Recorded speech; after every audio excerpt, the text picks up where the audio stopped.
Oh shit! Right, wrong one.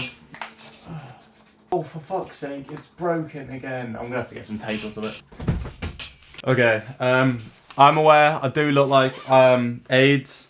Because, you know, why the fuck wouldn't I? Right, so August 25th last year was when the biggest event of the summer actually happened.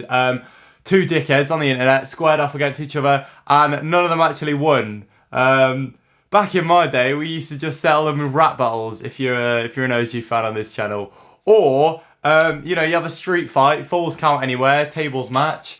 What are you saying? Literally 16 hours ago, they announced that KSI versus Logan Paul 2 was going to be happening. Obviously, we already knew it was going to be a two-way contract, but nobody actually knew if they were going to have a rematch. Because obviously, it would make more sense if you had the rematch at the same time again. So the 25th of August. So they've had a whole year to have been training. But have they been training? On JJ's case, no, of course he's not. He's a fat. Obviously, you know I am a big Pauler myself. But obviously I'm going to be repping the Great British team. But anyway, in today's video, I'm just going to be talking about the fight, my prediction, and also why KSI doesn't actually stand a chance of winning this time. Anyway, so if you guys are new around here, please be sure to subscribe. I'll be in a new room this time next week. Fucking crazy that is. I'm going to become a mature adult. Everything is actually like in the corner of that room. Like that's the majority of my shit stacked up, ready to go, because you know I don't actually have a life. Okay, so firstly, let's just take a quick look at the videos that they've done. So firstly, KSI uploaded the video on his channel, which was literally a sit-down interview. It was very, very professional. It was something that should be done. Like, it makes a lot more sense to talk about the training, the other fight, why everything's not been happening recently, and I think that him doing a more professional video, like professionally directed video in an interview scenario scene, makes it look a lot better and makes him look more professional. But Logan Paul, in true dickhead Californian Ohio boy American fashion, was just taking the piss. I can't lie, some of his comments were funny. I'm stronger, I'm taller, I'm faster, and I'm better looking. In fact, I hooked up with his ex-girlfriend in Ibiza. What's up? As much as KSI is a joke, and he's a joke man, and he's someone who likes to have a laugh, he is quite serious when it comes to this thing, and they are now professional boxers. Yep, they're not professional YouTubers, content creators, or in KSI LGBT, professional sellout artists, or, you know, SoundCloud rappers. They are professional boxers, much like I'm a professional wrestler now. So the first thing that we've got to establish is that in this match, there is going to be no head guards, because they've decided they're going to become professional now.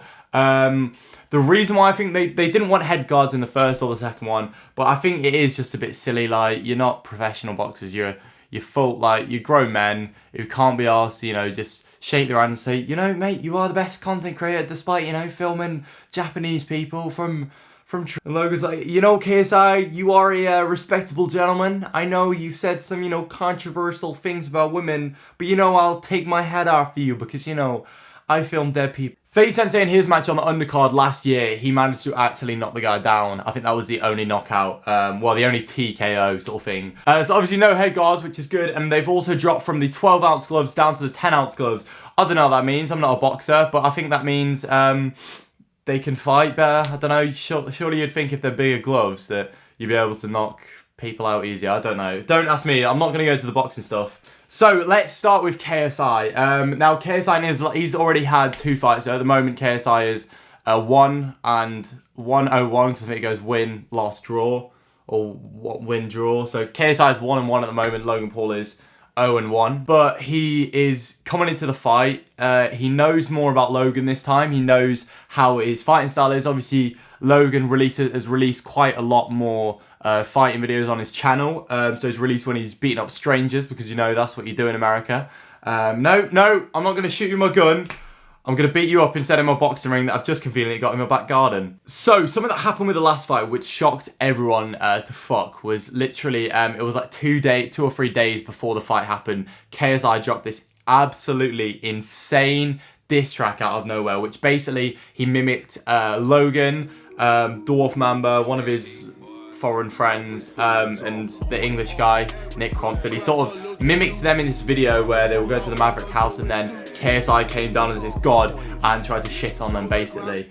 So that was sort of this diss track. He sort of dropped just literally. So he was training. He dropped this music video. He dropped this like 2 days before the fight. So he's had the press conference. He drops this music video. So Logan Paul would have literally been shitting himself. So he then last minute pulls out this diss track. But this obviously raises the big question: was all of this planned, or was it something that they were just trying to psych out the other person? Who knows? But then Deji as well.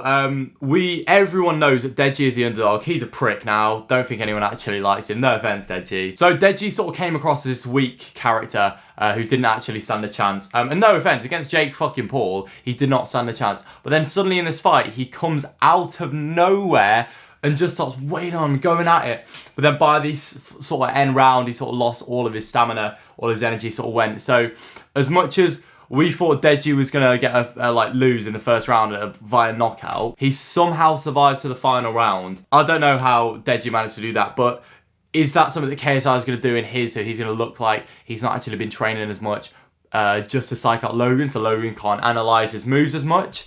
I don't know. That's another question. If you know these answers, comment. If you know the answers about fucking gloves, I don't know. I don't even have any gloves. If you know the answer, let me know in the comment section below. Right, so next up, I'm just going to analyse body sizes. So let's just have a quick look, at the tail of the tape. I believe that's what it's called in boxing. Weighing in at 187.2 pounds and 89.4 kilograms, here's the Nightmare from Watford, United Kingdom. 6 foot. Right, so I'm not going to do that announcer. I'd be a sick announcer. Weighing in at 187 pounds, here's the Nightmare, KSI. And weighing in at 189 pounds and 6 foot 2 inches tall, here's the Maverick from Westlake, Ohio, residing from California, Logan Paul. Paul's is such a disappointing bit in that. So Logan Paul is sitting at 6'2", so he's got the 2-inch advantage, and he's 189 pounds, so he's 86 kilograms, whereas KSI is only literally 84.9, so that's 85 kilos. So there's literally 1 kilo between them and 2 inches, which is not a lot. So it's all to play for. But I just want to address what happened at the end of the last fight. So the 6-round majority draw, so it's 58-57, 57-57, 57-57. And if KSI got 58 in the first round, technically KSI won the match. Right, so that's just a few little stats and analysing for the fight. So I don't know who's going to win. My money is actually on Logan Paul. As much I want KSI to win. I want all the sidemen to win. But who knows? And firstly, I just want to address the venue and the date. So I believe it is the 4th of November. No, the 8th of November, sorry. At the Staples Center.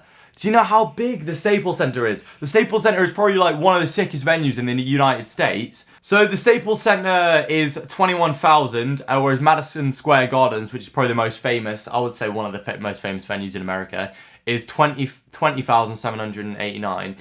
So how are they expecting to fill up the Staples Center? Right, bear it in mind that the Manchester Arena, they somehow managed to just about sell that out.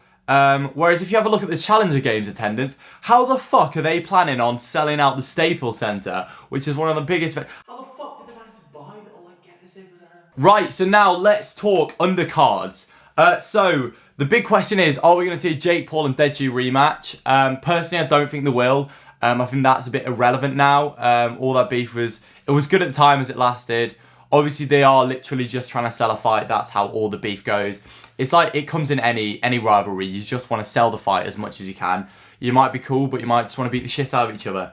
You've just got to sell the fight as much as you can. That beef was fired, don't get me wrong. So I think they're a bit irrelevant now, unless they're also under the 2-match contract. It's going to be Jake Paul versus Fozitube, or Jake Paul versus Chris Brown, I believe you wanted to call out. I'd say another dream sort of card that we want to see is True Geordie, He's been a bit controversial on the internet at the moment, but, he did respond to that very well, and I do respect him a lot for that. True Geordie versus Keemstar. That would be a fucking match and a half, that would. I think I also want to see Brody TV versus Stephen Tries. They are very different sizes, but if you compare their channels, they both sort of push the boundaries on the internet a bit much. I think we do want to see UK versus US. Obviously, we want the UK to come out on dominant, or UK versus the rest of the world. We saw Jay Swingler versus Anison Gibb. This time we want to see someone like Rommel fighting. I think that would be mad, because Rommel is a fucking tank. Someone else who's recently got absolutely huge, Nico Omilana. I think he's going to try and, I want to say he's going to try and fight in the fight, but he's not. Last fight, he snuck into the venue. This fight, I reckon he's going to do the exact same. But he's going to try and, I reckon he's going to run in the ring and maybe get a few knocks in or something like that. The match is happening on November 9th. If you have got any predictions for the undercard, please be sure to comment them below and, you know, we can review them. We can chat shit about each other, you know. Follow me on Instagram, Twitter, Snapchat. Subscribe to me on YouTube as well. The rules go as follow. One-on-one, all right? Me and you, whoever this may be. Falls count anywhere match.